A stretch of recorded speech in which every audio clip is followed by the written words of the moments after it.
Hello and welcome to today's session. My name is Rana. With me, I have Tuki and Rakan. Would you kindly quickly introduce yourself, Tuki? Hello, Rakan and Rana. I'm Turki and I'm delighted to be part of this discussion. And I believe we shall have a meaningful engagement. I believe it's my turn. Hi, Rana in Turkey. I am Rakan, and I'm overjoyed to be part of this session to learn on what you have prepared for us and to have a meaningful discussion. Welcome to today's session, Tuki and Rakan.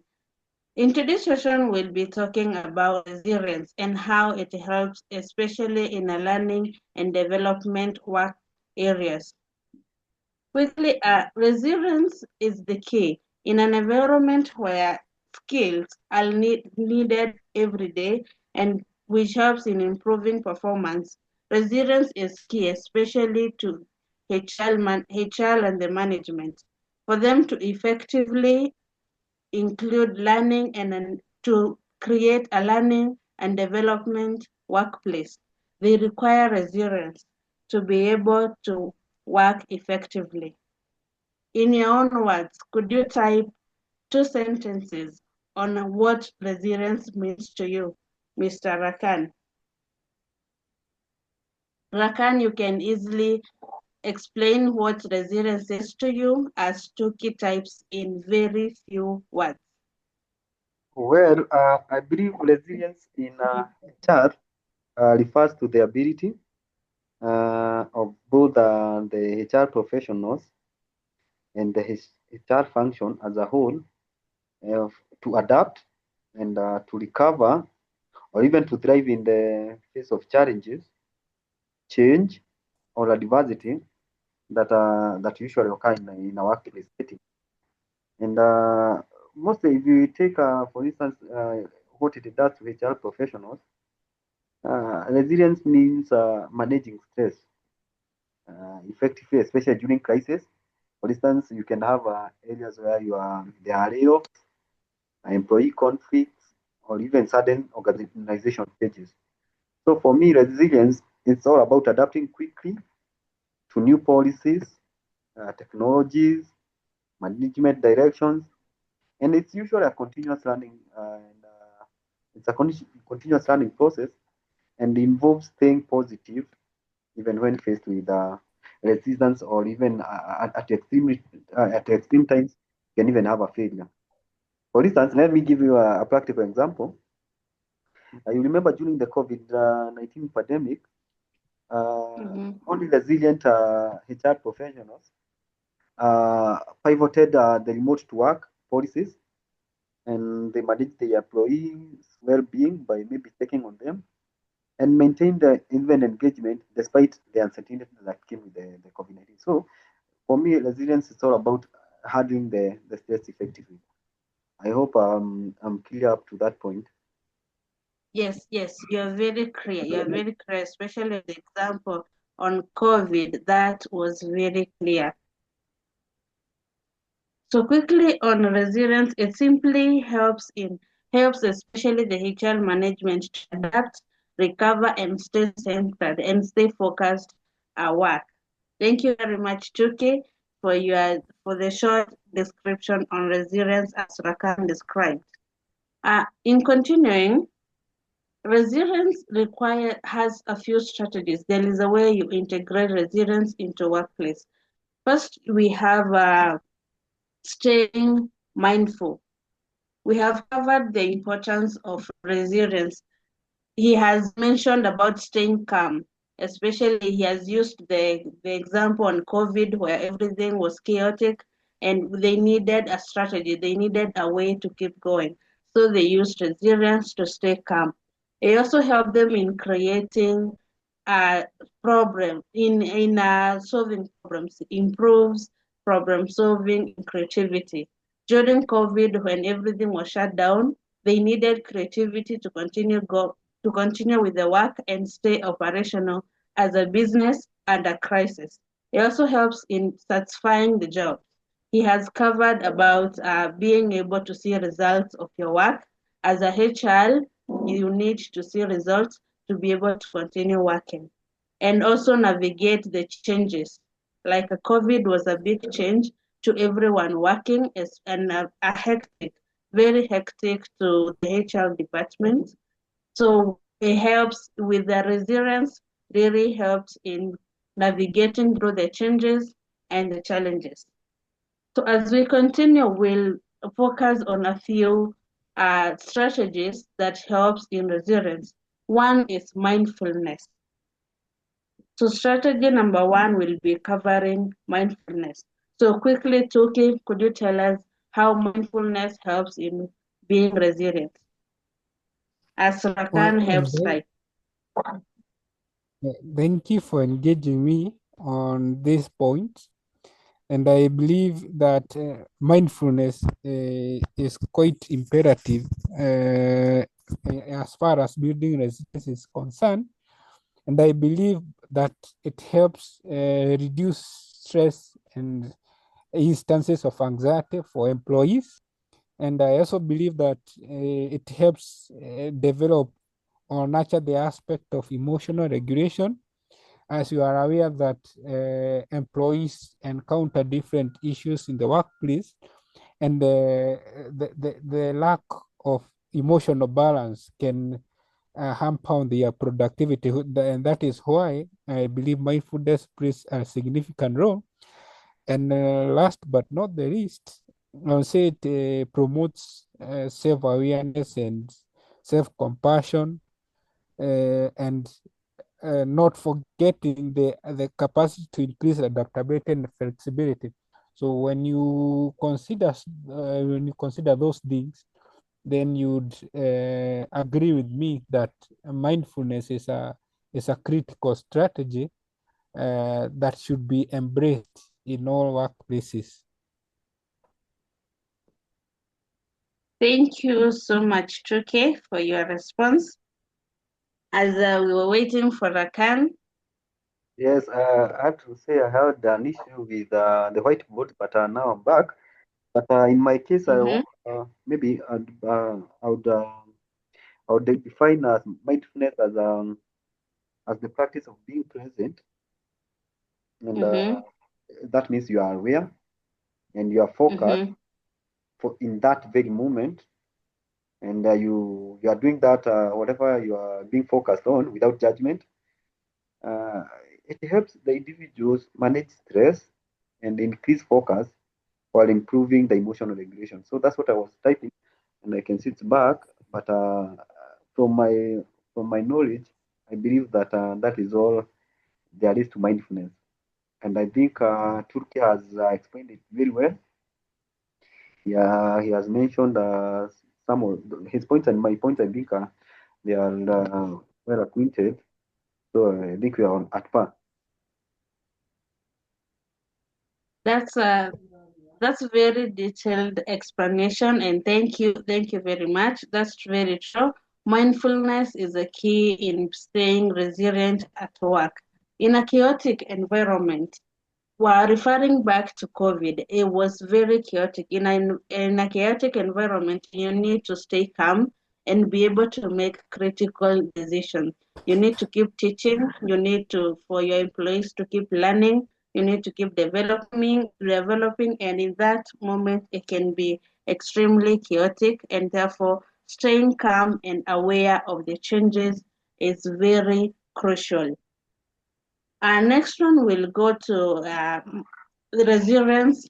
Strategy number two, we'll talk about adaptability, adapting to the changes, adapting to the development. So in a very few words, um, could you, Rakan, could you explain what you think about adaptability with resilience, how adaptability integrates with resilience, and its effectiveness in a learning and development environment? Thank you for the topic, and it's a very good subtopic. In the context of HR and in a workplace setting, adaptability, we can say it's the core element of resilience, given that it enables individuals and organizations to stay strong and successful even when circumstances tend to shift unexpectedly. And why it matters is because one thing, it helps employees cope with the changes. For instance, restructuring, new technologies, as I mentioned earlier, and maybe even leadership shifts. You may find that maybe your manager or your CEO has been maybe has taken a leave, and you have a new management.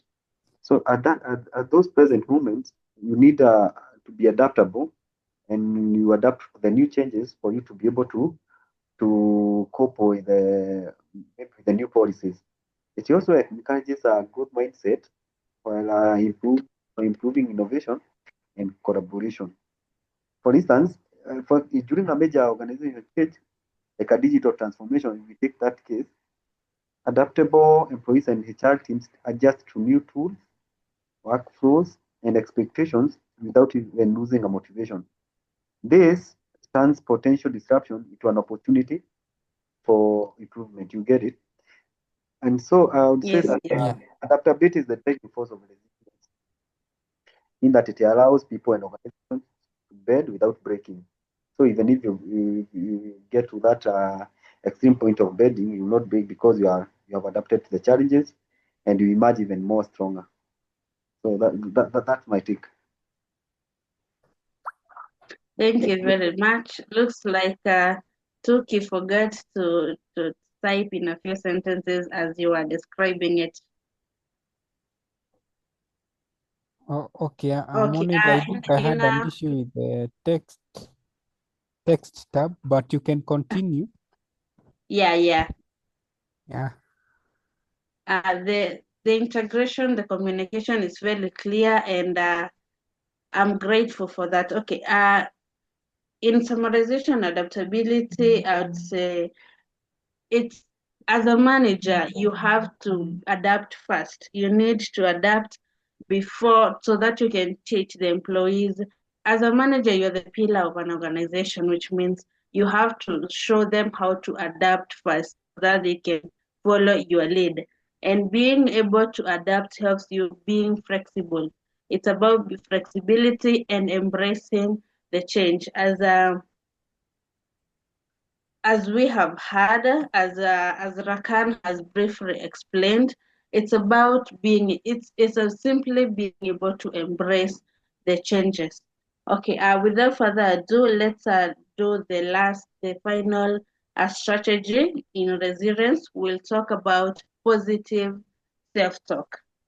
So, in a few words, Mr. Tuki, would you tell us what you think about positive self-talk with resilience, as Rakan types in short. So I believe positive self-talk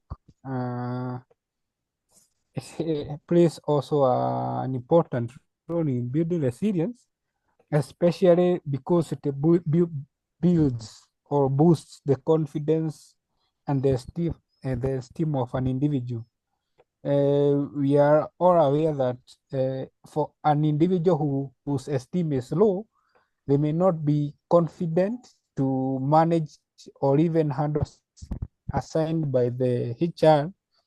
And therefore, if they are able to have a positive self-talk, they can build their esteem, and eventually it will come out as a performance. The results, the outcome for the organization is that it will experience increased productivity and performance. Also, I believe self-talk helps in managing stress and anxiety, or even fostering growth mindset. You see, when you think of yourself positively, you are able to see things in a better view than someone whose view is negative. And lastly, I would say that self-talk helps to reframe the challenges as opportunities. Therefore, when an employee practices self-talk, they are able to develop more an optimistic outlook or improve their capacity to cope with adversities. So, in a nutshell, uh, uh, having self-talk will enable the individual to maintain motivation and perseverance, and this will be a plus for the organization and for the employee himself or herself. Thank you very much, Chuki, for sharing. Those were very, very great words. That's very true in an environment where there is constant change. Development means change. Learning means adapting to new things. And in an environment where changes are constant, sometimes they are not always good changes, but you need to adapt up to them, which means you need to be as positive as you can be. And number one, what comes in your mind, it's what matters on how will you implement things. You need to talk positive talks in your mind so that you can be mindful, you can be able to adapt, and therefore you'll be resilient to changes at work. It also will help you implement all the learning strategies and development as required. Positive self-talk also improves the confidence. You need the confidence to lead your employees. You also need to be able to overcome challenges. When you talk positively to yourself, that means you will transfer that positivity to the employees. It will also help grow your mindset. So quickly, to summarize, resilience, we have realized, is that it's the key to helping in a learning and development environment, which helps in continuous growth at work for you as an employee and for your employees and for the company as a whole.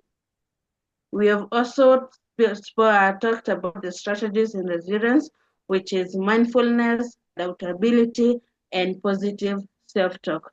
So in a few minutes, in 1 minute, please, if anyone has a question, I'd like to hear it and we can answer it as the best as we can. Well, I just wanted to add, Any question? mine is not a question per se. I just wanted to Mm-hmm. add to what you give in that the last subtopic on self-talk. And I can say we have Mm-hmm. so many examples we can give for self-talk. And Yes. for instance, you find that you can encourage your HR managers and you want to encourage your employees. Maybe you Yeah. can tell them to stop saying I can't do this, but maybe guide them in saying that this is challenging, but I can find a way. You get it? Yes. And Yeah. instead of saying I always fail, I encourage them to say that I've learned from past mistakes and I'll do better this time. You get it? So that will instill a Yeah. positive nudge in their brain, so that once they encounter a challenge, they will not see their capability as a limitation, but they'll see Yes. they'll be creative to get to do maybe devise their own ways of handling the challenge, because they are having that self talk. For instance, you can also say everything is going wrong. That's another negative talk. On the contrary, they can say this is temporary and I'll focus on what I can control. You know, you cannot control everything. And so I just wanted to bring that to your attention. And I believe it's one of the many examples we can give. I don't have any Yes. other. Those are very, very great points where you be able to you create that positive environment so that they can see the challenges as not as limitations but opportunities for growth. Those are very great points. Okay. Oh, well, I would say it is also not It is also okay not to overlook the aspect of physical resilience because we may concentrate on other aspect of resilience and forget the physical aspect, and therefore I would also encourage, as a HR a manager, I would encourage my employees to exercise regularly, their physical health, eating well, sleep management, or even doing some relaxation also contributes to the well-being of the employee and eventually the outcome in terms of performance for the organization and productivity. Thank you very much, Turkey. Those are great words. That's very right. You have to be relaxed to be able to create that positive environment and create those positive talk. So today's session, we have seen how we, as managers, can navigate through difficult situations and be able to adapt and continue growth, ensure continuity of growth and development for themselves, the employees, and the workplace as a whole. Thank you so much for today's participation. It's very much appreciated. And for now, we will close today's session at this point. Thank you very much and have a great evening. Thank you as well. I'm humbled. Have a great evening.